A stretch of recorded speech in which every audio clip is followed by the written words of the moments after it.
நாமும் ஒப்புக்கொள்கிறோம் தேர்தல் ஆணையம் திருட்டு ஆணையம் என்று. ஆனால் தமிழ்நாட்டில் கூச்சல் இல்லை, குழப்பம் இல்லை. திருடர்கள் இருக்கிறார்கள், ஆனால் திருடாமல் பார்த்துக் கொள்கிற ஒரு தலைவனை தமிழ்நாடுதான் பெற்றிருக்கிறது. அதனால் இத்தனை கூட்டம். அவருக்கு இந்த பெருமை கிடைப்பதற்கு காரணம் என்ன? முரசொலியில் எழுதினார், இந்த எஸ்ஐஆர் என்று சொல்லப்படுகின்ற இந்த சிறப்பு ஆய்வை வேறு எந்த மாநில கட்சியும் எந்த தேசிய கட்சியும் செய்யவில்லை. கலைஞரின் உடன்பிறப்புகள், என்னுடைய தம்பிமார்கள், நீங்கள் செய்திருக்கிறீர்கள். இந்த வெற்றியை உங்களுக்கு காணிக்கையாக்கி நன்றி செலுத்துகிறேன் என்று சொன்ன உத்தம தலைவர் இன்றைக்கு தலைமையேற்று முதல் கூட்டத்தை, பிஎல்ஏ கூட்டத்தை சென்னையிலே நடத்துகிறார். சென்னையிலே நடத்துவதற்கு அனுமதி தந்ததற்காக விழுப்புரம் மண்டலத்தின் சார்பிலும் சென்னை மண்டலத்தின் சார்பிலும் நானும் அண்ணன் எம்ஆர்கே அவர்களும் எங்களுடைய மனமார்ந்த வணக்கத்தை, நன்றியை தலைவர்களுக்கு தெரிவித்துக் கொள்கிறோம். என்ஆர் இளங்கோ அவர்கள் இங்கே வந்து உரையாற்றிருக்க வேண்டும். உச்சநீதிமன்றத்தில் ஒரு வழக்கு காரணமாக அவரால் வரவில்லை. உலகத்திலே, இந்தியாவிலே எந்த கட்சியும் செய்யாத ஒரு பணியை பிஎல்ஏ 2 நீங்கள் ஒவ்வொரு இல்லமாக சென்று செய்தீர்கள். இப்படிப்பட்ட பணியை இந்தியாவில் எந்த அரசியல் கட்சியும் செய்யலை என்று எல்லோரும் மெச்சுகின்ற அளவிற்கு இந்த பணிகளை நீங்கள் ஆற்றியிருக்கிறீர்கள். எல்லாம் ஏறத்தாழ 90% முடிந்து விட்டது. ஆனால் இன்னும் இருக்கிறது. 26.5 லட்சம் பேர் இறந்து போனதாக தேர்தல் ஆணையம் தமிழ்நாட்டில் சொல்லுகிறது. 3,50,000 பேர் இரட்டை பதிவு, டபுள் என்ட்ரி என்று சொல்லுகிறது. 66.5 லட்சம் பேர் இடம்பெயர்ந்தவர் என்று சொல்லுகிறது. இதை கண்காணிக்க வேண்டிய மாபெரும் பொறுப்பு கடைசி நிகழ்ச்சியாக உங்கள் தோள்களில் இருக்கிறது. படிவம் 6 எப்படி செய்ய வேண்டும்? தவறாக எதிரிகள் கொண்டு வந்து சேர்த்தால் அவர்கள் படிவத்தின் 7 படி அவர்களை விளக்க வேண்டும் என்று உங்கள் எல்லோருக்கும் பயிற்சி வகுப்புகள் ஏற்கனவே நடைபெற்று முடித்திருக்கிறது. இது இல்லாமல் நோ மேப்பிங் என்று சொல்லப்படுபவர்கள், பெயர் மாற்றம், இனிஷியல் மாற்றம், ஸ்பெல்லிங் மாற்றம், இவைகளுக்காக 50 லட்சம் பேரை குறித்திருக்கிறார்கள். இந்தியாவில் முதலாக உச்சநீதிமன்றத்தினுடைய கதவை தட்டி நோ மேப்பிங் என்று சொல்லுகின்ற 50 லட்சம் பேரை சேர்ப்பதற்கும், இறந்தவர்கள் இடம்பெயர்ந்தவர்கள் என்று சொல்லவர்கள் எல்லாம் சரி செய்வதற்கும் நீங்கள் செய்யக்கூடாது, அரசாங்கம் மட்டும் செய்யக்கூடாது, எங்கள் பிஎல்ஏ 2வையும் வைத்துக் கொண்டுதான் செய்ய வேண்டும் என்று உத்தரவை பெற்ற ஒரு இயக்கம் இந்த இயக்கம். அந்த இயக்கத்தினுடைய தலைவர் தேர்தல் பணியை இங்கே தொடங்கி இருக்கிறார். எனவே அந்த பணியை நீங்கள் செய்து முடிக்க வேண்டும் என்று உங்களை எல்லாம் பணிவன்போடு கேட்டுக்கொள்கிறேன். அதே போல தேர்தல் நேரத்தில் 85 வயது நிறைவு பெற்றால் அவர்களுக்கு நேரடியாக வாக்களிக்கிற உரிமை வீட்டுக்கே வந்து பெற்றுக் கொள்வார்கள். மாற்றுத்திறனாளிகள் வீட்டுக்கே வந்து பெற்றுக் கொள்வார்கள். அந்த பணியை இப்போதே தொடங்குங்கள் என்று தலைமை கழகத்தின் சார்பில் தலைவரிட்ட கட்டளையை உங்களுக்கு நான் தெரிவிக்க கடமைப்பட்டிருக்கிறேன். அதை செய்யுங்கள்.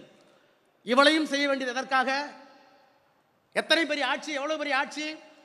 இப்படிப்பட்ட திட்டங்கள் வேறு எங்காவது உண்டா? விடியல் பயணம், அதற்காக மட்டுமா ஆட்சி வர வேண்டும்? அதற்காக மட்டுமா இந்த முதலமைச்சர் வர வேண்டும்? மகளிர் உரிமை தொகை, அதற்காக மட்டுமா அவர் முதலமைச்சராக மீண்டும் வர வேண்டும்? அன்பு கரங்கள், அதற்காக மட்டுமா வர வேண்டும்? கலைஞர் வீட்டு வசதி திட்டம், அதற்காக மட்டுமா வர வேண்டும்? எண்ணற்ற பிற்படுத்தப்பட்ட மாணவர்களுக்கு உச்சநீதிமன்றத்தினுடைய கதவை தட்டி தமிழ்நாட்டுக்கு மட்டுமல்ல உத்தரப்பிரதேசம் வரை மருத்துவக் கல்லூரிகளில் 20% இடஒதுக்கீட்டை பெற்று வருடத்திற்கு 4,000 மருத்துவ மாணவர்களை, தாழ்த்தப்பட்டவர்களை, பிற்படுத்தப்பட்டவர்களை படிப்பதற்கு வழிவகை செய்தார். அதற்காக மட்டுமா அவர் மீண்டும் வர வேண்டும்? இல்லை. நாடாளுமன்றத்திலே நானும் அண்ணன் டிஆர் பாலு அவர்களும், நான் 25 ஆண்டு காலம் இருக்கிறேன், அண்ணன் டிஆர் பாலு 30-35 ஆண்டு காலம் இருக்கிறார். நாடாளுமன்றத்திலே நாங்கள் பணியாற்றிய காரணத்தினால் சொல்கிறேன், தமிழ்நாட்டில் இத்தனை திட்டங்களும் தருகிறார் ஒரு முதலமைச்சர், அவரை மீண்டும் தேர்ந்தெடுங்கள் என்று உங்களை கேட்பதற்காக நான் வரவில்லை. அதுவும் வேண்டும் தான்.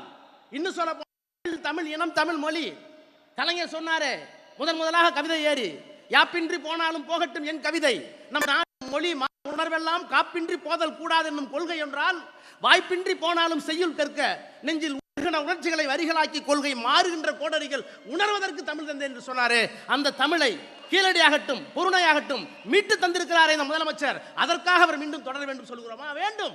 அதற்காக மட்டுமல்ல நண்பர்களே, உங்களுக்கு நான் டெல்லி பட்டணத்திலே நானும் அண்ணன் டிஆர் பாலு சொல்லுகிறேன், இந்தியாவினுடைய அரசியல் சட்டம் 47 அதற்காக மட்டுமல்ல நண்பர்களே, உங்களுக்கு நான் டெல்லி பட்டணத்தில் இருந்தவன் என்ற முறையிலே நானும் அண்ணன் டிஆர் பாலு சொல்லுகிறேன், இந்தியாவினுடைய அரசியல் சட்டம், இந்த அரங்கில் இத்தனை பேரும் இருக்கிறோம், 1947 சுதந்திரம் தர வேண்டும் என்று முடிவு செய்ததற்கு பிறகு 1946 அரசியல் நிர்ணய சபைக்கு அந்த உத்தரவை தந்தார்கள். நாங்கள் உங்களுக்கு விடுதலை தரப்போகிறோம். பீரங்கி முனையிலே பிரிட்டிஷ் ஆட்சி இருந்தது, ஆனால் நீங்கள் எப்படி ஆளப்போகிறீர்கள், உங்கள் அரசியல் சட்டம் என்ன என்று கேட்ட நேரத்தில் பண்டித ஜவஹர்லால் நேருவும், அம்பேத்கரும், வல்லபாய் பட்டேலும், ஏன் எதிர்த்தரப்பில் இருந்த பிரசாந்த் முகர்ஜியும் எல்லோரும் சேர்ந்து எழுதிய அரசியல் சட்டத்தில் தான் எத்தனை மதங்கள், எத்தனை சாதிகள், எத்தனை மொழிகள், எத்தனை பழக்க வழக்கம், எத்தனை பண்பாடு, எத்தனை உடை, இத்தனை வேற்றுமைகளையும் ஒற்றுமையாக வைத்து நாம் எப்படி நம்மை ஆண்டு கொள்ளப் போகிறோம் என்பதற்காக உருவாக்கப்பட்ட அரசியல் சட்டம். அந்த அரசியல் சட்டத்தில் தாழ்த்தப்பட்டவருக்கு உரிமை இருக்கிறது, பிற்படுத்தப்பட்டவருக்கு உரிமை இருக்கிறது, மொழி சிறுபான்மை மக்களுக்கு உரிமை இருக்கிறது, மகளிருக்கு உரிமை இருக்கிறது.